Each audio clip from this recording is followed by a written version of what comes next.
Selamat datang di channel YouTube aku. Untuk episode ke-10 buku Atomic Habits karya James Clear audiobook. Buat kalian yang belum dengerin episode 1-9, aku rekomendasikan untuk dengerin dulu karena pasti banyak sekali informasi yang harus kalian dengarkan biar nyambung sama episode 10. Langsung ke bukunya. Bagaimana merancang lingkungan untuk sukses?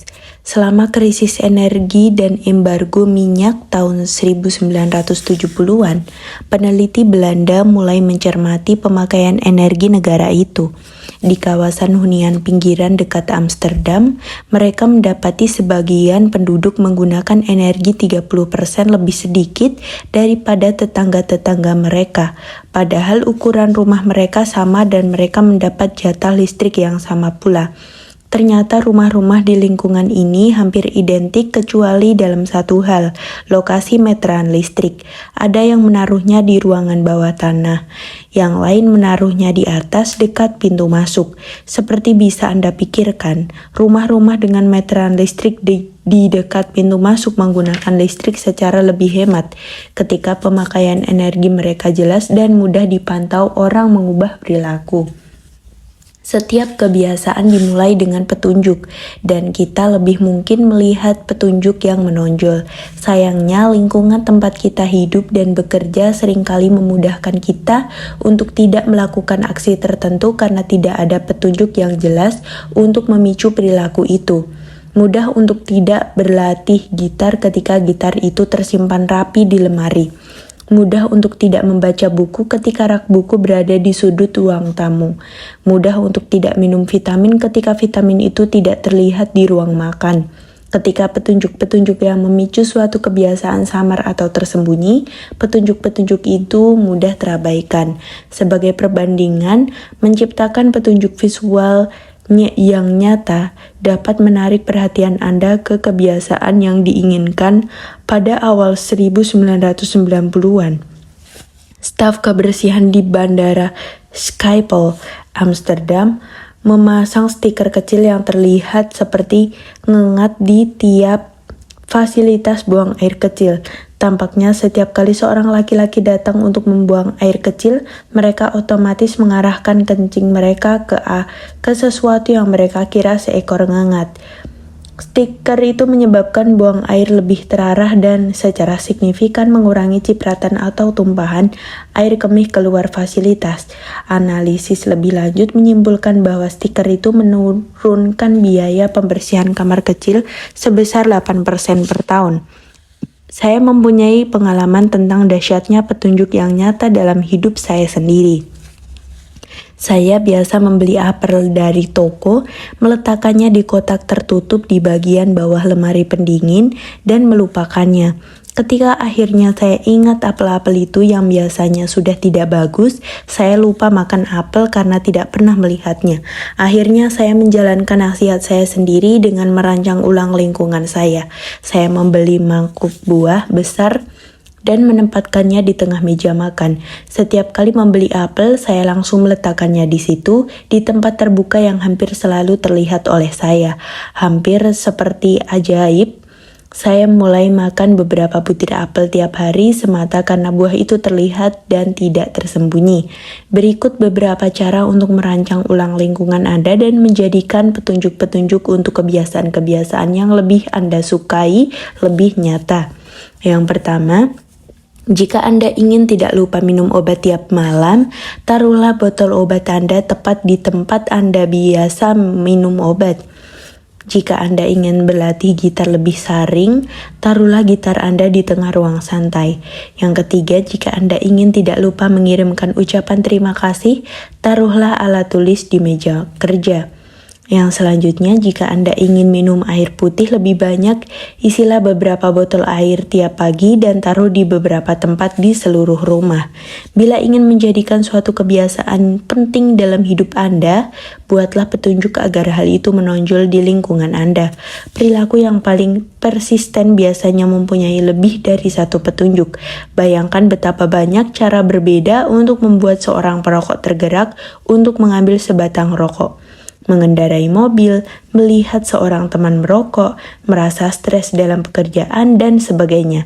Strategi yang sama dapat dipakai untuk kebiasaan baik. Dengan menyebar pemicu-pemicu di hampir semua tempat, Anda meningkatkan peluang teringat akan kebiasaan Anda sepanjang hari. Pastikan pilihan yang terbaik dijadikan yang paling nyata. Membuat kebiasaan yang lebih baik itu mudah dan wajar bila petunjuk-petunjuk untuk kebiasaan-kebiasaan baik berada tepat di depan Anda. Rancangan lingkungan itu mujarab tidak hanya karena pengaruhnya pada cara kita menanggapi dunia, tapi juga karena kita jarang melakukannya. Kebanyakan orang hidup di dunia yang diciptakan orang lain, namun Anda dapat mengubah ruang tempat Anda tinggal dan bekerja untuk meningkatkan paparan Anda pada petunjuk-petunjuk positif serta mengurangi paparan Anda pada petunjuk-petunjuk negatif. Rancangan lingkungan memungkinkan Anda mengambil kembali kendali dan menjadi arsitek dalam hidup Anda. Jadilah perancang dunia Anda, tidak hanya sebagai pemakai. Konteks adalah petunjuk. Petunjuk yang memicu kebiasaan yang dapat dimulai dengan sangat spesifik, tapi sejalan dengan waktu kebiasaan Anda menjadi terhubung, tidak dengan satu pemicu saja, tapi dengan konteks keseluruhan di seputar perilaku itu. Sebagai contoh, banyak orang minum lebih banyak dalam situasi-situasi sosial daripada ketika sedang sendirian. Pemicunya jarang berupa petunjuk tunggal, tapi seluruh situasi. Melihat teman-teman Anda minum, mendengarkan musik di bar, melihat bir di botolnya. Kita secara mental memasangkan kebiasaan-kebiasaan kita dengan lokasi-lokasi tempat kebiasaan itu berlangsung. Di rumah, di kantor, di sasana kebugaran. Tiap lokasi membangun hubungan dengan kebiasaan-kebiasaan dan rutinitas-rutinitas tertentu. Anda membangun hubungan khusus dengan benda-benda di meja Anda, barang-barang di meja dapur Anda, barang-barang di kamar tidur Anda. Perilaku kita bukan ditentukan oleh benda-benda di lingkungan, melainkan oleh hubungan kita dengan semua itu. Dalam kenyataan, ada baiknya berpikir tentang pengaruh lingkungan pada perilaku Anda. Berhenti berpikir tentang lingkungan yang terisi benda. Mulailah berpikir tentang lingkungan yang terisi dengan hubungan. Berpikirlah dalam konteks bagaimana Anda berinteraksi dengan ruang-ruang di sekitar Anda. Bagi satu orang, sofa adalah tempat ia membaca selama 1 jam tiap malam. Bagi orang lain, sofa adalah tempat ia menonton televisi dan makan semangkuk es krim sepulang kerja. Orang berbeda dapat memiliki kenangan berbeda, dan karena itu kebiasaan berbeda yang dihubungkan dengan tempat sama.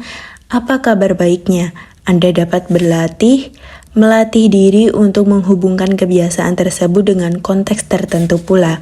Dalam studi, ilmuwan memberi perintah kepada penderita sulit tidur untuk berangkat tidur hanya ketika mereka sudah letih. Jika tak kunjung terlelap, mereka diminta duduk di ruangan berbeda sampai mengantuk. Sejalan dengan waktu, subjek-subjek penelitian mulai menghubungkan konteks tempat tidur mereka dengan aksi tidur. Jadi mereka lebih mudah terlelap ketika naik ke tempat tidur.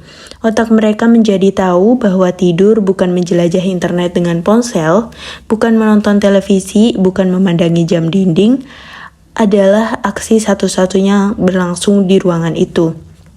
Kekuatan konteks juga memperlihatkan strategi yang penting.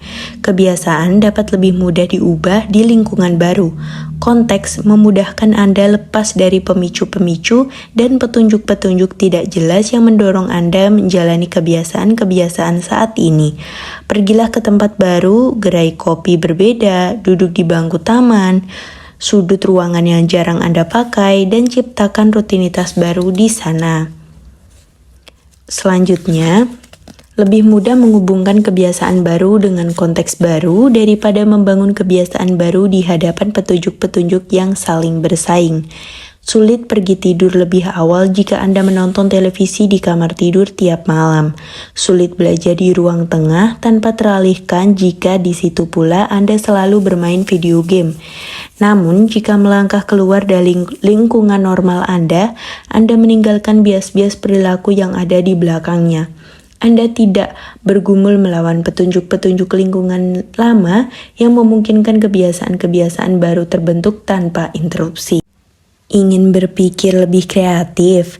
Pindahkan ke kamar yang lebih besar, ke beranda di puncak bangunan atau ke gedung dengan arsitektur yang ekspansif. Berhenti dulu bekerja di ruangan yang biasa yang juga terhubung dengan pola pikir Anda saat ini. Mencoba makan lebih sehat. Sangat mungkin Anda bertindak secara autopilot ketika berbelanja di toko swalayan yang biasa. Cobalah pindah ke swalayan lain. Lebih mudah bagi Anda untuk menghindari makanan tidak sehat ketika otak Anda tidak secara otomatis tahu di mana letaknya di toko yang baru. Kalau sulit mendapatkan lingkungan yang sepenuhnya baru, coba definisikanlah kembali atau atur ulang lingkungan yang sudah ada. Ciptakan ruangan terpisah untuk bekerja, belajar, berolahraga, menonton, dan memasak. Mantra yang ternyata berguna bagi saya adalah satu ruangan, satu kegunaan. Ketika memulai karir sebagai pengusaha, saya sering bekerja dari sofa atau meja dapur. Ketika malam tiba, ternyata sulit bagi saya untuk berhenti bekerja. Tidak ada batasan yang jelas antara akhir waktu kerja dan awal waktu untuk pribadi. Apa fungsi meja dapur saya? Kantor atau tempat makan? Apa fungsi sofa saya? Untuk bersantai atau untuk berkirim email? Semua terjadi di tempat yang sama. Beberapa tahun kemudian, akhirnya saya mampu pindah ke rumah dengan ruangan terpisah untuk kantor saya. Tiba-tiba bekerja adalah sesuatu yang terjadi di sini dan kehidupan pribadi adalah sesuatu yang terjadi di luar sana. Lebih mudah bagi saya untuk mematikan dulu sisi profesional pada otak saya ketika ada batasan yang jelas antara kehidupan kerja dan kehidupan rumah tangga. Tiap ruangan memiliki satu kegunaan utama, dapur untuk memasak, dan kantor untuk bekerja. Kalau mungkin, hindari mencampur konteks suatu kebiasaan dengan yang lain. Ketika mulai mencampur adukan konteks, Anda akan mulai mencampur adukan kebiasaan dan kebiasaan yang lebih mudah biasanya akan menang. Ini satu alasan keserbabisaan teknologi modern memiliki kekuatan dan kelemahan.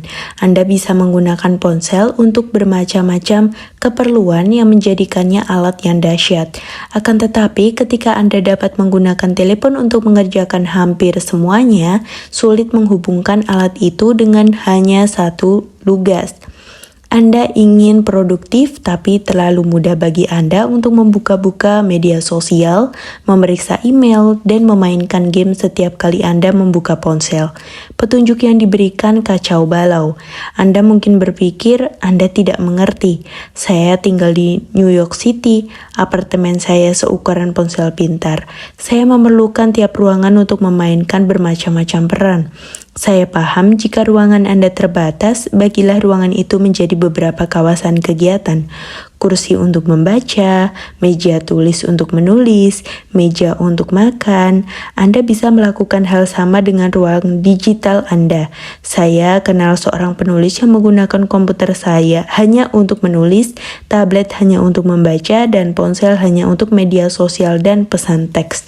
Setiap kebiasaan harus mendapatkan satu rumah. Jika Anda mampu mempertahankan strategi ini, tiap konteks akan terhubung dengan satu kebiasaan dan pola pikir. Kebiasaan berkembang dalam situasi-situasi tak terduga seperti ini. Fokus datang secara otomatis ketika Anda sedang duduk di meja kerja. Relaksasi menjadi lebih mudah ketika Anda berada di ruangan yang dirancang untuk tujuan itu. Anda lebih cepat terlelap ketika satu-satunya yang terjadi di kamar tidur. Jika menginginkan perilaku yang stabil dan dapat diduga, Anda memerlukan lingkungan yang stabil dan dapat diduga. Lingkungan stabil, tempat segala sesuatu memiliki satu tempat dan satu tujuan, adalah lingkungan tempat kebiasaan dapat terbentuk dengan mudah. Ringkasan bab. Yang pertama, sejalan dengan waktu, perubahan-perubahan kecil dalam konteks dapat mengantarkan ke perubahan-perubahan besar dalam perilaku. Yang kedua, setiap kebiasaan dimulai dengan petunjuk. Kita lebih mungkin melihat petunjuk yang menonjol. Yang ketiga, buatlah petunjuk-petunjuk untuk kebiasaan-kebiasaan baik yang menonjol di lingkungan Anda. Secara bertahap, kebiasaan-kebiasaan Anda menjadi terhubung tidak dengan pemicu tunggal, tapi dengan konteks keseluruhan yang melingkupi suatu perilaku. Konteks menjadi petunjuk. Yang selanjutnya, lebih mudah membangun kebiasaan baru di lingkungan baru karena Anda tidak bekerja melawan petunjuk-petunjuk yang lama. Terima kasih banyak untuk yang mendengarkan episode kali ini. Aku saranin buat melanjutkan ke episode selanjutnya biar benar-benar mendapatkan manfaat sesuai dengan kebutuhan dan isi dari buku. Karena pasti ada beberapa informasi-informasi yang tidak tercantum di episode kali ini. Buat kalian yang masih bingung, mungkin bisa review lagi untuk episode 1-8 untuk mendapatkan informasi yang lebih lengkap sehingga tidak bingung lagi. Terima kasih banyak yang udah dengerin. Untuk membangun channel YouTube ini, aku minta tolong buat di komen, share, dan like, serta subscribe channel YouTube ini biar memberikan manfaat yang maksimal untuk diri kamu dan juga untuk orang-orang di sekitar kamu. Terima kasih banyak udah nonton.